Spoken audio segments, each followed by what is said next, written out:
Paintings के शौकीन 27 वर्षीय नीलेश को शायद ही मालूम था कि महज 2 दिन पहले लगाई गई ये नई नवेली पेंटिंग देखने के लिए अपने ही कमरे में जहां वो सोता उठता बैठता काम करता वही मौजूद नहीं रहेगा। हम इस वक्त उस जगह पर हैं जहां नीलेश का पूरा बचपन भी बीता और इस वक्त आप जो सब बुक्स देख रहे हैं, जो सामान देख रहे हैं, वो नीलेश का और उनके भाई का है। ये एक सेपरेट रूम था। ये लोअर मिडिल क्लास फैमिली है, उसके लिए एक कमरे में शायद एक ही एसी लगवाना बहुत बड़ी बात होती है। तो भाई सबने सोचा कि ऊपर वाले कमरे में एसी लगवाते हैं क्योंकि बच्चों को पढ़ाई में दिक्कत ना हो। अब आप देखें तो इस वक्त हम आपको दिखा रहे हैं वो कंप्यूटर जहां पर बैठकर नीलेश अपना एनिमेशन और गेमिंग जो भी उसका सॉफ्टवेयर का काम था वो सीखता भी था, करता भी था। आप देख भी सकते हैं क्योंकि गेमिंग जोन की पूरी घटना है। ये आप दिखाऊं मैं आपको, ये वो रिमोट है, यानी कि जो गेम्स के सॉफ्टवेयर बनाने का काम है, एनिमेशन सीखने का काम है, वो नीलेश यहीं से आधा करते थे और बाकी तो जहां उनका जॉब प्रोफाइल था वहां था। ये पूरा सिस्टम देखिए इन्होंने लगा रखा है और ये पूरे डेस्कटॉप यहाँ लगा हुआ है। और इतना ही नहीं, नीलेश जो है और ये भगवानों की तमाम मूर्तियां लग गई हैं यहीं पर, वो पूजा भी करते थे हर दिन दफ्तर जाने से पहले। नीलेश के जो भाई हैं, सगे भाई हैं, वो भी इस कमरे में उन्हीं के साथ रहते थे। वो इस वक्त हमारे साथ हैं। नीलेश को मैंने जैसा बताया पेंटिंग्स के शौकीन थे, तो ये आप देखें, ये नीलेश की बनाई कुछ पेंटिंग्स हमारे पास हैं। तो नीले कितना टैलेंटेड लड़का, आप केवल पेंटिंग्स देखें और खुद समझें कि कितना बनाया करता था, सबको बनाया करता था। ये देखिए ये सब नीलेश की बनाई हुई पेंटिंग। सब उसी की बनाई हुई बनाया करता था। ये मम्मी पापा की, अच्छा, मम्मी पापा की देखिए, मम्मी पापा की पिक्चर्स भी। ये दिखाइए मुझे वाला, एक मिनट। ये देखिए, एक बच्चे के लिए सबसे स्पेशल रिश्ता कोई होता है तो वो माँ का होता है और पिता का होता है। अब नीलेश, जिनके माता पिता को आपने बिलखते हुए देखा, अब वो उनका प्रेम अपने माता पिता के लिए क्या था वो आपको हम दिखा रहे हैं कि नीलेश ने कैसे अपने आर्टिस्टिक हैंड से इस तरह की पेंटिंग्स की और कहीं ना कहीं अपने माता पिता का भी मान बढ़ाने की पूरी कोशिश की। परिवार, इनके भाई इस वक्त हमारे साथ मौजूद हैं और बस इनसे हम 5 बात मिनट करेंगे।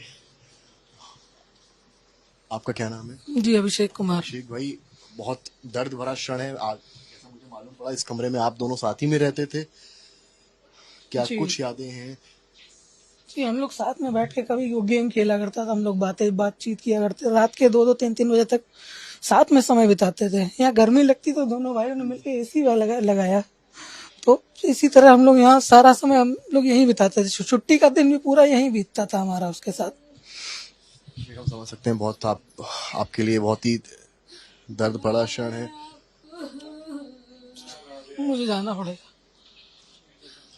अभिषेक, आप अभिषेक को सुन रहे थे और आप समझ लें कि ये परिवार की हालत है और ये वो कंप्यूटर, जिस कंप्यूटर पर बैठकर वो गेमिंग, सब कुछ खत्म हो गया। स्केचिंग करता था मेरा देवर, मेरा बाबू ये अपने माता पिता का इन्होंने पेंटिंग किया। जी बहुत अच्छी स्केचिंग पेंटिंग करते थे, बहुत अच्छी फाइलें बनाते थे, इतने अच्छे सिस्टम पे, बहुत बढ़िया। मेरा देवर जिम्मेदारी तय होनी चाहिए जो घटना हुई है उसकी। उसकी जिम्मेदारी गवर्नमेंट है, ये शासन प्रशासन है जो हमारे नीलेश को क्या, उनमें जितने बेचारे बच्चे थे उनको सुख सुविधा देते तो आज फायर ब्रिगेड टाइम से पहुंच जाते। तो आज मेरा देवर मेरा 25 मिनट देर पहुंची है जो लोगों ने बताया। हाँ 45 मिनट 25 मिनट जो भी पहुंची है। अगर आज वहीं पर पास में ही है, ज्यादा दूर नहीं था। अलीगंज थाना कितनी दूर है वहां से, पुरानिया कितनी दूर है, आ सकती थी गवर्नमेंट बचाने, लेकिन नहीं, शासन प्रशासन की गलती है। योगी दोषी है, मोदी दोषी है इसके। कह रहे हैं एसआईटी बना ली है हमने।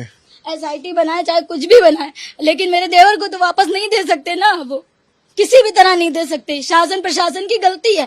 अभी अपने को कुछ होता तो प्रशासन तुरंत दौड़ जाएगा। ये वीआईपी यहाँ पर जब मंत्री निकलते हैं तो तुरंत रास्ता बंद कर दिया जाता। आम आदमी खड़ा रहता है, बच्चे धूप में स्कूल चलाते भी लगते, तब गवर्नमेंट को तरस नहीं आता जनता पे। और वहाँ देवर जल गए, जनता को तरस नहीं आया गवर्नमेंट प्रशासन को। वहाँ इतने बेचारे कितनों के घर उजड़ गए, कितने देवर, कितने भाई बहन, किसके किसके बच्चे होंगे सर, वो बेचारे नहीं रहे अब इस दुनिया में, क्या करेंगे? उनके माँ, किसी का वो एक सहारा, किसी के इकलौते बच्चे होंगे, लेकिन ये प्रशासन की गलती। 15 घरों के चिराग बुझ चुके हैं। पूछ चुके, मुझे पता है सर। मेरा देवर सबसे टैलेंटेड था, हर चीज में परफेक्ट था। आखिरी बार आपकी देखिए उसका गिटार रखा हुआ बजाता था मेरे। गिटार दिखाई। आखिरी बार आपकी क्या बात हुई थी, कब बात हुई? मेरी कल रात में व्हाट्सएप पे बात हुई थी। मेरे भैया मेरा जो बेटा है वो छोटे पापा कहता था, उनको फादर डे विश किया था, हैप्पी फादर डे। इसलिए उन्होंने कहा शिंजो मैं तुम्हारे लिए चीज लाऊंगा, अच्छी सी चॉकलेट बिस्किट, तुम आना तो खा ले जाए यहाँ से। ऐसे लोग समझ लें कहानी किस तरह की है।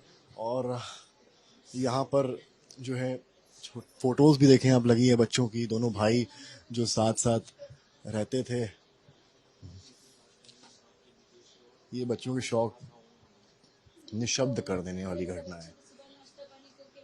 जिम्मेदारी किसकी तय होगी, ये सवाल बहुत बड़ा है। 15 घरों के चिराग बुझे हैं, सवाल होगा और अधिकारियों को, प्रशासन को इसका जवाब भी देना पड़ेगा।